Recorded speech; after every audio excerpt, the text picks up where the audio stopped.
नमस्कार, मैं हूं रामप्रकाश राय। जम्मू कश्मीर में लंबे समय के बाद जो तमाम कुछ मीडिया हाउसेस की खबर आ रही है कि भारत की सरकार जो है वो वहां से सेना हटाने पर विचार कर रही है। इस बीच घाटी से एक नई सियासी गर्माहट जो है शुरू हो गई है। ये जो सियासी गर्माहट है वो है पीडीपी प्रमुख महबूबा मुफ्ती के बयान को लेकर। दरअसल महबूबा मुफ्ती ने एक बयान दिया। इस बयान में उन्होंने कहा कि भारतीय जनता पार्टी मुसलमानों से ज़्यादा मुगलों की बात करती है। ऐसा लगता है कि भारतीय जनता पार्टी के जो लोग हैं वो मुगलों की औलादे हैं। अब जब महबूबा मुफ्ती की तरफ से इस तरीके का बयान आता है तो फिर उसके बाद सियासी विवाद होना तय था। दरअसल महबूबा मुफ्ती अक्सर अपने बयानों को लेकर के चर्चा में रहती हैं। जब भी वो बयान देती हैं तो कुछ ना कुछ उसमें विवादित ज़रूर होता है। वो कुछ ऐसा ही बोलती हैं जो मीडिया की सुर्खियां बनती है।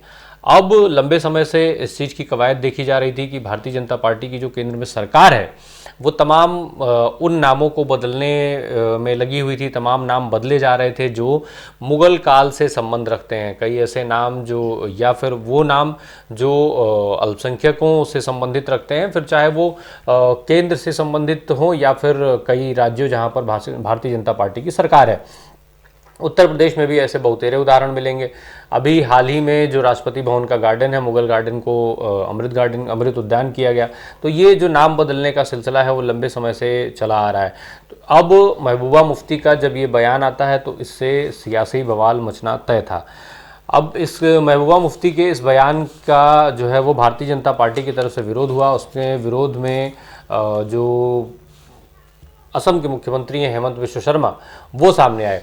हेमंता बिश्व शर्मा ने एक टीवी चैनल से बातचीत करते हुए इसका जवाब दिया। उन्होंने कहा कि जो महबूबा मुफ्ती हैं वो जब महबूबा मुफ्ती के बयान पर उनसे सवाल किया गया तो उन्होंने कहा कि महबूबा मुफ्ती ने आखिर ये कहाँ से डिस्कवर कर लिया कि बीजेपी जो है वो मुगलों की औलाद है, जबकि भारतीय जनता पार्टी तो लगातार इस तरीके का काम करती आ रही है जो वो इतिहास है मुगलों का उसको ठीक कर सके। लगातार भाजपा इस तरीके के काम कर रही है जिससे जो मुगल कालीन इतिहास जो पढ़ाया जाता है, बताया जाता है, उसमें सुधार हो सके, जो बढ़ा चढ़ा करके दिखाया जाता है, जैसा कि भारतीय जनता पार्टी के लोग समय समय पर दावा करते रहे हैं। ठीक उसी तरीके से हेमंता बिश्व शर्मा ने भी कहा। साथ ही साथ उन्होंने ये भी कहा कि मुगलों का सपना जो है वो महबूबा मुफ्ती के दिमाग में है। ये सारी जो चीज़ें हैं वो हम लोग नहीं सोच सकते या नहीं सोचते। अब उस मीडिया चैनल से बातचीत करते हुए, हालांकि इससे इतर उन्होंने बिहार की राजनीति पर भी बात की, चूँकि बिहार की राजनीति पर भी उनसे सवाल पूछा गया था। तो नीतीश कुमार पर भी उन्होंने हमला किया। नीतीश कुमार पर हमला करते हुए उन्होंने कहा कि नीतीश कुमार एक ऐसे नेता बन चुके हैं जो बिना किसी का हाथ पकड़े नहीं चल सकते हैं, वो अकेले नहीं चल सकते हैं, वो जो है दूसरे पार्टियों से ऑक्सीजन लेने की कोशिश करते हैं और वो कांग्रेस से ऑक्सीजन लेने की बात कर रहे हैं। दरअसल उनसे ये सवाल पूछा गया था कि जो साल 2024 में नीतीश कुमार दावा कर रहे हैं कि अगर विपक्षी पार्टियां एक हो जाएं तो भारतीय जनता पार्टी 100 से भी कम सीटों पर सिमट करके रह जाएगी, उसी का उत्तर देते हुए ये बात कह रहे थे कि वो दूसरी पार्टियों से ऑक्सीजन ले रहे हैं। खास करके अब जब उन्होंने कांग्रेस से अपने लिए ऑक्सीजन मांगी है तो ये इनके जीवन की सबसे बड़ी भूल है। उनको जो है ऑक्सीजन में रहने की आदत हो गई। तो इस तरीके का जो आरोप उन्होंने नीतीश कुमार पर लगाते हुए निशाना साधा। साथ ही साथ जो राहुल गांधी पर भी उन्होंने इस मौके पर निशाना साध दिया। जब राहुल गांधी को लेकर के सवाल पूछा गया तो उन्होंने कहा कि भारत जोड़ो यात्रा जो है पार्ट 2 की बात जो हो रही है वो भारत जोड़ो यात्रा राहुल गांधी कर सकते हैं, क्योंकि ये उनके लिए केवल एक एक्सरसाइज सेगमेंट है। वो इसको एक एक्सरसाइज के तौर पर लेते हैं, जैसे वो बाकी लोग जिम में और ऐसे एक्सरसाइज करते हैं, उसी तरीके से वो पैदल चलने को अपने एक्सरसाइज बना चुके हैं। और वो पैदल हैं, इसीलिए कांग्रेस पार्टी के लोग उनसे जो है बार बार पैदल चलवा रहे हैं। कुल मिलाकर हेमंता बिश्व शर्मा ने इन सारे मुद्दों पर अपना जो ये रिएक्शन दिया, उसके बाद अब ये माना जा रहा है कि कांग्रेस की तरफ से भी व्यापक रिएक्शन आ सकता है। हालांकि बात महबूबा मुफ्ती की जो बयान था उससे शुरू हुई थी। महबूबा मुफ्ती जो है वो अभी हाल ही में जो देश के गृह मंत्री अमित शाह ने एक इंटरव्यू दिया था, उस इंटरव्यू को लेकर के भी उन्होंने बातचीत की थी। उसमें उन्होंने कहा था कि अमित शाह ने जितनी चीज़ें कही हैं वो सब हवाई बातें हैं। लोग जो है वहाँ पर जो घाटी में स्थिति होनी चाहिए थी वो नहीं है। धारा 370 हटाए जाने के बाद से वहाँ पर लोगों के तमाम अधिकार छीन लिए गए हैं। महबूबा मुफ्ती इस तरीके के आरोप समय समय पर लगाती रहती हैं। कुछ दिन पूर्व ही उन्होंने अभी आरोप लगाया था कि वहाँ पर लोगों के घरों को तोड़ करके और सरकार जो है वो हॉस्पिटल बनाने का काम कर रही है। इसके अलावा लगातार वो भारतीय जनता पार्टी और केंद्र सरकार पर हमलावर रहती हैं इस चीज़ को लेकर के कि वहाँ पर आखिर जम्मू कश्मीर में चुनाव क्यों नहीं कराए जा रहे हैं। वो कई बार इसको लेकर के चैलेंज भी करती रहती हैं।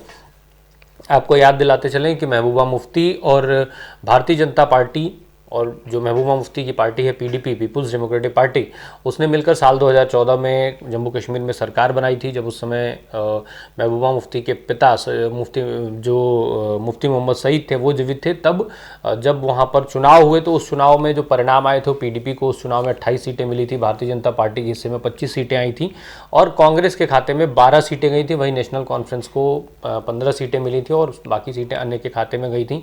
87 सीटों वाले इस विधानसभा का चुनाव जब हुआ था तो ये परिणाम आए थे, जिसके बाद खुद प्रधानमंत्री नरेंद्र मोदी और मुफ्ती मोहम्मद सईद के बीच वार्ता हुई और तब जाकर के वहाँ पर जो है वो पीडीपी और बीजेपी की मिलीजुली सरकार बनी थी। दो अलग अलग विचारधारा रखने वाली पार्टियां एक साथ आई थी और उन्होंने वहाँ पर सरकार बनाया था।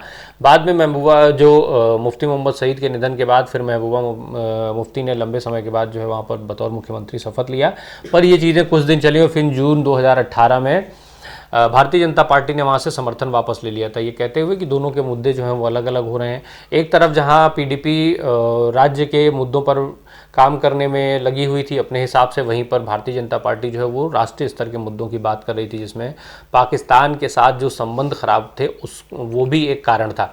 तो उस समय इन दोनों पार्टियों की विचारधारा के चलते विवाद हुआ, दोनों के बीच अलगाव हुए और उसके बाद फिर ये पार्टियां जो हैं एक दूसरे पर हमलावर हो गई।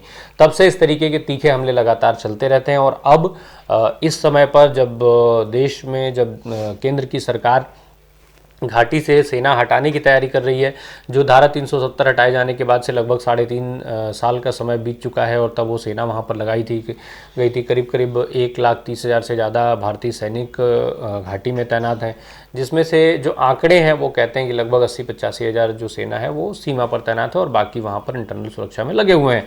तो अब जम्मू कश्मीर में सरकार जो है उसने विचार करना शुरू कर दिया है। हालांकि मीडिया रिपोर्ट्स के हिसाब से कहा जा रहा है कि करीब करीब 2 सालों से इस पर विचार चल रहा है, लेकिन अब ये खबर आ रही है कि जल्द ही इस पर फैसला लिया जा सकता है।